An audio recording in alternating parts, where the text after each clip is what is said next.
Hello friends, welcome to Kavi passion. இன்றைக்கி பாலக்கீரை எப்படி வளர்க்குறது அப்படிங்கிறத பார்க்க போகிறோம். கண்டிப்பாக இது இந்த 3 வாரத்துலேயே கண்டிப்பாக வளர்ந்துடும். இதை நான் விதைச்சதுலேருந்து அறுவடை பண்ணுற வரைக்கும் ஃபுல்லாக இந்த வீடியோவில் காட்ட போகிறேன். நீங்கள் நம்ம சேனலுக்கு புது முறையை மறக்காமல் சப்ஸ்கிரைப் பண்ணிங்க. இந்த வீடியோவை ஃபுல்லாக பார்த்துட்டு உங்களுக்கு பிடிச்சிருந்தால் லைக் பண்ணுங்கள், உங்கள் ஃப்ரெண்ட்ஸுக்கு ஷேர் பண்ணிங்க, மறக்காமல் சப்ஸ்கிரைப் பண்ணிங்க. சரி, வாங்க வீடியோக்குள்ளே போகலாம்.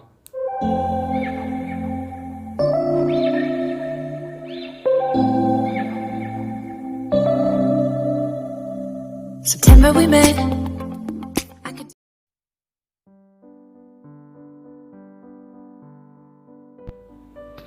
இதுதான் பார்த்தீங்கன்னா பாலக்கீரை விதை. இது நான் தமிழ்நாடு அக்ரி கிளினிக்கில் 10 ரூபாய்க்கு வாங்கினேன் இந்த விதை. இது ஆல்மோஸ்ட் ஒரு 50 கிராம்ஸ் வரைக்கும் இருக்கும். கண்டிப்பாக இது ஒரு 10 தடவை கூட போட்டு நம்ம அறுவடை பண்ணிடலாம், அந்தளவுக்கு விதை இருக்குது. இல்லை, சிமெண்ட் பாட்டில் தான் வளர்க்க போகிறேன்.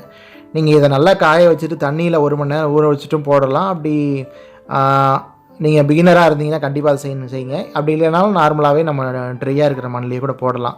இது எப்படின்னு பார்த்தீங்கன்னா, நான் இந்த சிமெண்ட் பாட்டில் நான் என்ன மேன்யூர் நான் ரெடி பண்ணியிருக்கேன் அப்படின்னா, garden soil and vermicompost and cocopeat 3 equal போர்ஷனில் எடுத்திருக்கேன். ஈக்குவல் போர்ஷனில் எடுத்துகிட்டு இதை மிக்ஸ் பண்ணிவிட்டு நான் சிமெண்ட் பாட்டில் போட்டிருக்கேன். ஃபஸ்ட்டு கொஞ்சம் நல்லா தண்ணி தெளிச்சிருவோம் நம்ம விதையை தூவுறதுக்கு முன்னாடி. அப்போ தான் அந்த ஜெர்மினேட் ஆகி வர்றது கொஞ்சம் ஈஸியாக ஹெல்ப் பண்ணும். உங்களுக்கு இந்த விதைக்கு ரொம்ப ஹெல்ப் பண்ணும் இந்த தண்ணி தெளிக்கிறது. ஸோ இப்போ அடுத்து நான் நல்லா தண்ணி தெளிச்சுக்கங்க. இப்போ அடுத்து நான் விதையை தூவுறேன். ஆனால் அதுக்கு முன்னாடி நான் மண்ணை நல்லா கிளறி விட்டுருங்க. ஃப்ளாட்டான இருக்கிற மண்ணில் நம்ம போட்டோம்னா அந்தளவுக்கு ஈஸியாக ஜெர்மினேட் ஆகாது. ஸோ அதனால் நான் கொஞ்சம் நல்லா கிளறி விட்டுங்க. மண்ணை நல்லா கிளறி விட்டு அதுக்கப்புறம் விதையை தூவுங்க. ஸோ இப்போ நல்லா கிளறி விட்டாச்சு. அடுத்து நான் விதையை தூவுறேன் பாருங்கள். ஏற்கனவே சொன்ன மாதிரி நான் ஒரு கைப்பிடி அளவு விதை தான் எடுத்திருக்கேன். இதுலேருந்து எனக்கு அரௌண்டு ஒரு மாதத்துக்கு 2 அறுவடை எடுத்துடலான்னு நினைக்கிறேன். பார்க்கலாம். பட் எனக்கு தெரிஞ்சு ஒரு அறுவடை தான் எடுக்க முடியும். அது 1.5 மாதத்துக்கு 2லேருந்து 3 அறுவடை கண்டிப்பாக எடுக்கலாம். விதையை தூவுறதுக்கு முன்னாடி ஒரு தடவை தண்ணி தெளிச்சுங்க. விதையை தூவுனதுக்கப்புறமா ஒரு தடவை நல்லா தண்ணி தெளிச்சுட்டு நம்ம என்ன மேன்யூர் ரெடி பண்ணியிருக்கோமோ அந்த அந்த மண்ணையே மேலே தூவி விட்டுறணும். ஸோ தூவி விட்டுட்டு எனக்கு கண்டிப்பாக மேலே அதுக்கப்புறம் இன்னொரு தடவையும் தண்ணி தெளிக்கணும். இந்த தண்ணி தெளிச்சாச்சு போதும் அப்படின்னு நினைக்காதீங்க. கண்டிப்பாக அந்த மேன்யூர் மண்ணை நல்லா போட்டுட்டு அமுக்காதீங்க. கையில் வச்சு நிறைய பேர் அமுக்குவீங்க. அந்த மாதிரிலாம் அமுக்கக்கூடாது. இந்த மாதிரி கட்டிகள் இருந்தாலும் சீக்கிரம் வளராது. கொஞ்சம் வளரும், ஆனால் கொஞ்சம் லேட்டாக ஆகும் வரத்துக்கு. அது உங்களோட ஹார்வெஸ்டிங்கை கொஞ்சம் ஸ்பாயில் பண்ணும். அதனால் நீங்கள் நினச்ச மாதிரி ஹார்வெஸ்டிங் பண்ண முடியாது. அதனால் இந்த கட்டியாக இருக்கிற மண்ணெல்லாம் கொஞ்சம் எடுத்துருங்க. மேக்ஸிமம் அதை அவாய்ட் பண்ணிங்க. ஸோ இப்போ நம்ம திருப்பி இன்னொரு தடவை வாட்டர் ஸ்ப்ரே பண்ணிக்கிறது ரொம்ப நல்லது. விதைச்சதுக்கப்புறம் ஒரு தடவை தண்ணி விட்டுக்கங்க. இந்த ஃபஸ்ட் டைம்ங்கிறதெல்லாம் கொஞ்சம் நிறையா விடணும். அப்போ தான் ஜெர்மினேட் ஆக ஈஸியாக இருக்கும். இது கண்டிப்பாக ஒரு நிழலான இடத்துல வச்சிங்கன்னா தான் ஜெர்மினேஷன் சீக்கிரம் நடக்கும். ஸோ இது இப்போ விதை நல்லா முளைச்சி ஒரு வாரம் இருக்கும். முளைச்சி இந்த அளவுக்கு வரத்துக்கு, இந்த ஸ்டேஜ் வரத்துக்கு 1 வாரம் ஆயிருக்கு. இதுக்கப்புறம் நீங்கள் கண்டிப்பாக வெயிலில் வச்சு தான் ஆகணும். அந்தளவுக்கு வெயிலில் நீங்கள் வைக்கலைன்னா உங்களுக்கு ஹெல்த்தியாக வளராது. ரொம்ப சோர்ந்து போயிடும் செடி அப்படியே. அதனால் கண்டிப்பாக வெயிலில் தான் வச்சாகணும். இது விதைச்சதுக்கப்புறம் 7 நாள் ஆயிருக்கு. நான் அதுக்கப்புறம் ஆல்டர்னேட் டேஸ் தண்ணி தெளிச்சிக்கிட்டே இருந்தேன். அதனால் நீங்களும் கண்டிப்பாக ஆல்டர்னேட் டேஸ் தண்ணி தெளிச்சிக்கிட்டே இருங்க. மறக்காமல் நீங்கள் நல்ல இடத்துல வச்சா தான் ஜெர்மினேஷன் ஈஸியாக இருக்கும். இப்போ நான் நெக்ஸ்ட்டு அடுத்த ஸ்டேஜை காமிக்கிறேன் பாருங்கள். இது அரௌண்டு ஒரு 15 to 20 days 15 days இருக்கும். கண்டிப்பாக ஒரு 15 days இருக்கும்.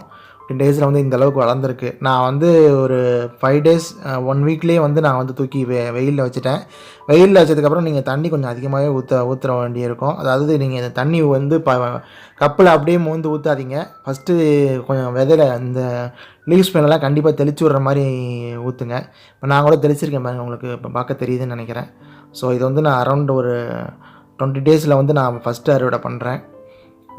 மேக்ஸிமம் பசலைக்கீரை பசலைக்கீரைங்கிற பாலக்கீரை மேக்ஸிமம் யாருக்கும் அந்தளவுக்கு ஐடியா கிடையாது. இது பாலக்கீரைன்னு ஒன்று இருக்குங்கிறதே நிறையா பேருக்கு தெரியாது. ஸோ நான் சொன்ன மாதிரி ஃபாலோ பண்ணி எல்லாமே பண்ணிங்கன்னா கண்டிப்பாக ஒரு 3 weeksலேருந்து ஒரு 20 daysக்குள்ளே கண்டிப்பாக நம்ம முதல் அறுவடை பண்ணிடலாம். ரொம்ப சமையலுக்கு யூஸ் பண்ணுற அளவுக்கு பாலக்கீரை இந்த அளவுக்கு கிடச்சிரும். உங்களுக்கு கண்டிப்பாக ஒரு 2 நாளைக்கு கூட சமைக்கிற அளவுக்கு உங்களுக்கு பாலக்கீரை கிடச்சிரும். ஸோ கண்டிப்பாக நான் சொன்ன மெத்தட்ஸ்லாம் ஃபாலோ பண்ணுங்கள். உங்களுக்கு கண்டிப்பாக ஒரு மாதத்தில் 1 அறுவடை, 1.5 மாதத்தில் 2லேருந்து 3 அறுவடை கண்டிப்பாக கிடைக்கும். ஸோ ஒரு நாள் விட்டு ஒரு நாள் கண்டிப்பாக தண்ணி தெளிச்சுக்கிட்டே இருங்க அந்த கீரைக்கு. நீங்கள் இன்கேஸ் கீரை தண்ணி தெளிக்காமல் விட்டிங்கன்னா அப்படியே இலையெல்லாம் அப்படியே வாடி போய் ரொம்ப சோர்வாக தெரியும். ஸோ டைரக்ட் சன்லைட்டில் இருக்கிறதுனால அதுக்கு அதிகமான தண்ணி தேவை. பட் ஓவர் வாட்டரிங் பண்ணாதீங்க. எப்பொழுதுமே ஒரு 2 மக் எடுத்து அளவுக்கு இப்போ இந்த சைஸ் பாட்டு தொட்டிக்கு ஒரு 2 மக் தினைக்கும் வந்து தெளிச்சுக்கிட்டே இருந்தால் போதும். ஆல்டர்னேட் ஒரு நாள் விட்டு ஒரு நாள் தெளிச்சுக்கிட்டே இருந்தால் போதும். செடியை வந்து நல்லா ஹெல்த்தியாக இருக்கும். இதில் வந்து கொஞ்சம் பூச்சி தாக்குதல் இருக்கும். இந்த செடின்னு இல்லை, கீரைனாவே பூச்சி தாக்குதல் இருக்கும். இலையெல்லாம் ஓட்ட போடும். அதுக்கு வந்து இஞ்சி, மிளகா, பூண்டு 3ஐயும் வந்து ஒவ்வொன்றும் எடுத்துகிட்டு அதை வந்து மிக்சியில் நல்லா அரைச்சிட்டு அதை வாட்டரில் மிக்ஸ் பண்ணி 1:10ங்கிற ரேஷியோவில் நீங்கள் அடிச்சுட்டு வந்தீங்கன்னா அந்த பூச்சியெல்லாம் போயிடும். வந்து க்ரீனிஷாக உங்களுக்கு வேணும்னால நல்லா வந்து லீவ்ஸ்லாம் க்ரீனிஷாக வரணும் அப்படின்னு நீங்கள் நினச்சிங்கன்னா வெர்மி கம்போஸ்ட்டோ இல்லை அது கவுடங், அதாவது மாட்டுச்சாணம் இருக்குது பார்த்தீங்களா, அதோ வந்து 1:5ங்கிற ரேஷியோவில் நீங்கள் வாட்டரில் மிக்ஸ் பண்ணி ஸ்ப்ரே பண்ணாலும் ஓகே, இல்லை அப்படி தெளிச்சு விட்டாலும் ஓகே. உங்களுக்கு வந்து லீவ்ஸ் நல்லா க்ரீனிஷாக தெரியும். ஸோ வந்து சாப்பாட்டுக்கும் நீங்கள் சமையலுக்கு நீங்கள் கண்டிப்பாக யூஸ் பண்ணலாம். அதனால் பயப்பட தேவையில்லை. அதை யூஸ் பண்ணுறோம், வெர்மி கம்போஸ்ட்டு இல்லை கவுடங்கெலாம் யூஸ் பண்ணுறோமேனு. அதனால் நீங்கள் கண்டிப்பாக அதை அந்த வாட்டர் தெளிக்கிறவோ இல்லை ஸ்ப்ரே பண்ணுறதோ பண்ணுங்கள். நீங்கள் வந்து அந்த மாதிரி பண்ணிங்கன்னா ஒரு வாரம் கழித்து நீங்கள் ஹார்வெஸ்டிங் பண்ணி சாப்பிடுங்க. உடனே ஹார்வெஸ்ட் பண்ண வேணாம். ஸோ மறக்காமல் நான் சொன்ன டிப்ஸை ஃபாலோ பண்ணுங்கள். கண்டிப்பாக பாலக்கீரை நீங்களும் வந்து அரௌண்ட் ஒரு 15 டேஸ்லேருந்து 20 டேஸ் கண்டிப்பாக நீங்கள் ஹார்வெஸ்ட் பண்ணி நீங்கள் உங்களுக்கு நல்ல ஒரு ஈல்டு கிடைக்கும். ஸோ நான் கூட இந்த ஹார்வெஸ்டிங் பண்ணதுக்கப்புறம் அதுக்கப்புறம் இருந்து ஒரு 10 நாளுக்கு அப்புறம் ஒரு செகண்ட் ஹார்வெஸ்டிங் கூட பண்ணேன். அந்த வீடியோ கூட நான் எடுத்திருக்கேன். இருங்க ஒரு நிமிஷம் காமிக்கிறேன்.